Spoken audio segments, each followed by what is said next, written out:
Are you having a hard time concentrating, especially if you're an entrepreneur? Welcome. My name is Nikita. I've helped thousands of leaders and entrepreneurs just like you discover their life's true purpose and live their dreams. Now, for most of us that are leaders and entrepreneurs, the one thing that we have around us is chaos. Chances are it doesn't matter what kind of company you're running, how big it is, whether it's at a billion revenue or whether it's just breaking 10, whether you have 10 employees or you have hundreds of thousands, chances are you have chaos in your life. And the one thing that you can control is yourself. But I'm going to put this challenge out there. You can also control your space. You can control your office and you can control your home.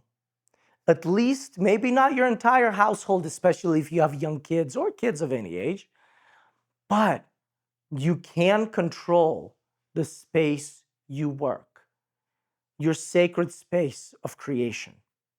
That space can be as messy or as clean as you get to decide. Because the truth is, if you really want to boost your productivity like crazy, then practice this one rule.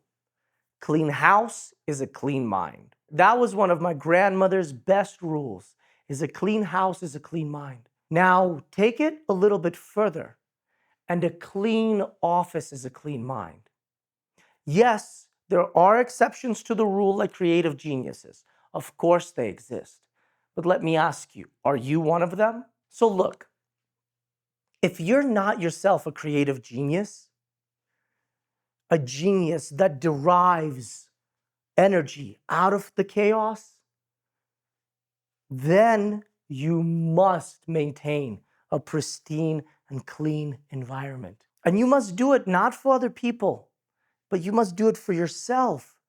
Because then when your brain looks around, it doesn't have anything to nitpick on. Minimalism is that concept that takes life to the next level because it practices getting rid of unnecessary things. For example, Steve Jobs had only one outfit: black turtleneck, jeans, tennis shoes. He didn't need to think about what he was going to wear. He already knew. How much time did Steve save by never thinking about his outfits? Now, by extension, you don't need to be the one that's doing the thinking. You can hire a house manager.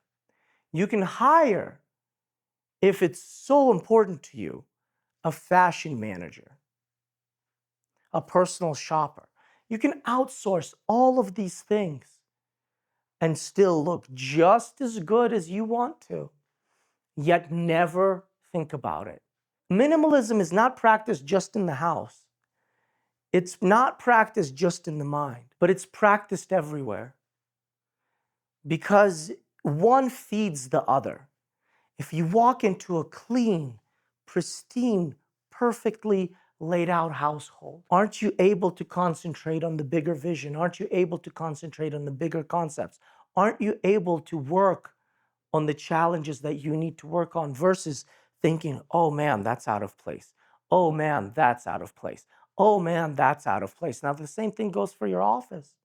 When you walk into the office, are you thinking, oh, I got to clean this. Oh, I got papers here. Oh, I got to do this. Or are you walking into a place with pride, knowing that you can get whatever the next task is started and finished without being distracted by anything in your own environment? So the first thing to do, if you're not a messy genius and you do not like cleaning, then hire a cleaning staff.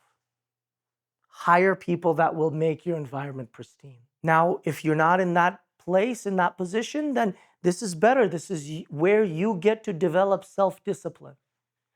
Can you be the one that maintains a clean space no matter what? At least do it once a week. At least clean everything once a week.